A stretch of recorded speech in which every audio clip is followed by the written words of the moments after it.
Today we're in Hong Kong for the media preview of the very highly anticipated RTS game, Halo Wars 2.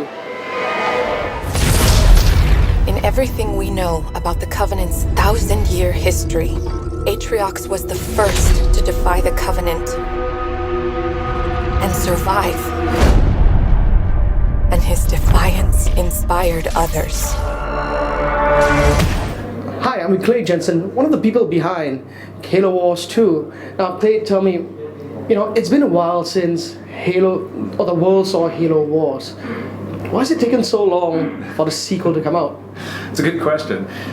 We have wanted to do Halo Wars 2 for a long time.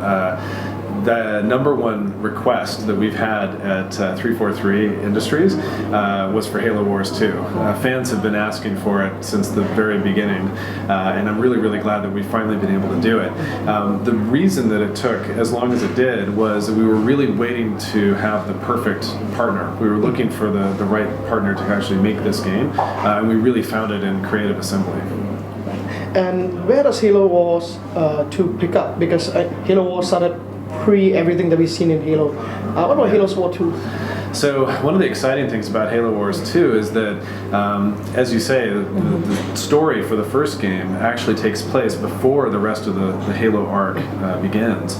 Now in Halo Wars 2, we've leapt forward 28 years, and the Spirit of Fire has basically been in cryo sleep all that time, and we mysteriously appear at the arc, and the story begins again, and now the storyline is such that this game begins shortly after the events of Halo 5. So those two storylines are now kind of coming together, and the Spirit of Fire is catching up on what's happened over the last 30 years, the same as the player. Right, so when you're working on Halo Wars, what do you have in mind? Is this more for, are you trying to bring the RTS genre forward, or is it something new for Halo fans? I would say that, I would say that it's actually all of the above. Something that is quite exciting about Halo Wars is that there's a lot in it for fans of the original game. There's a lot in it for Halo fans in general. But one thing that I'm particularly proud of is that it's a great game for players who are new to strategy games and RTS in general. It's very accessible in terms of being able to pick it up, get into the action, have a really good game straight away. So I think it actually is going to appeal to a broad range of players, both from veteran RTS players, because there's a lot of challenge and a lot of strategic depth in the game, but for players who might feel a little bit intimidated and don't know whether or not they like strategy games, I think they're going to be quite surprised, because it's not only exciting, but it's also easy to pick up and learn how to play. Right, and one of your new modes, Blitz, I've had the opportunity to try it. We won our first game, but the truth is, I spent half the time trying to figure out what the hell I was doing. Right? I had no idea, I was lost.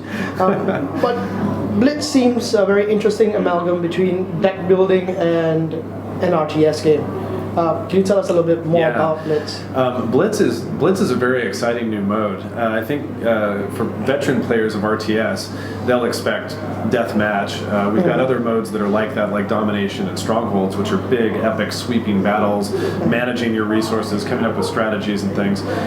Blitz is very much about taking that experience and crushing it down and making a really exciting, 5 to 10 minute experience. And the combination of cards, I think, was actually maybe an unexpected but a very natural fit.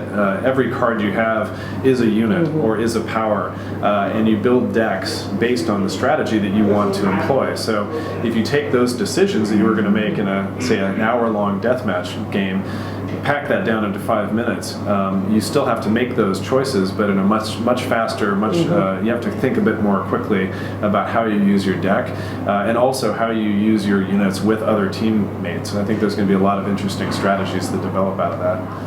Right, and just to end it off, what's next? What's next for the Halo franchise? Where do you see it going?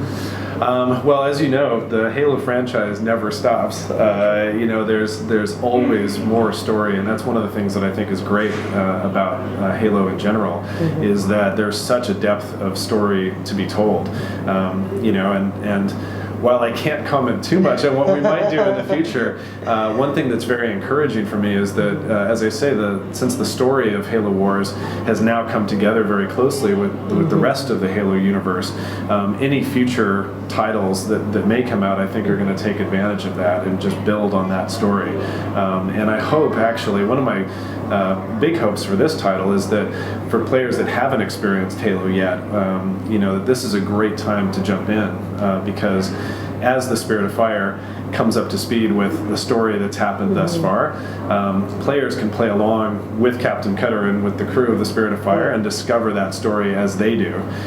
So I'm very encouraged that in the future, I'm sure we'll be taking advantage of that. But yeah, it's a great time just to kind of explore the Halo universe, and hopefully we'll get more converts and into fans of Halo in general. Right.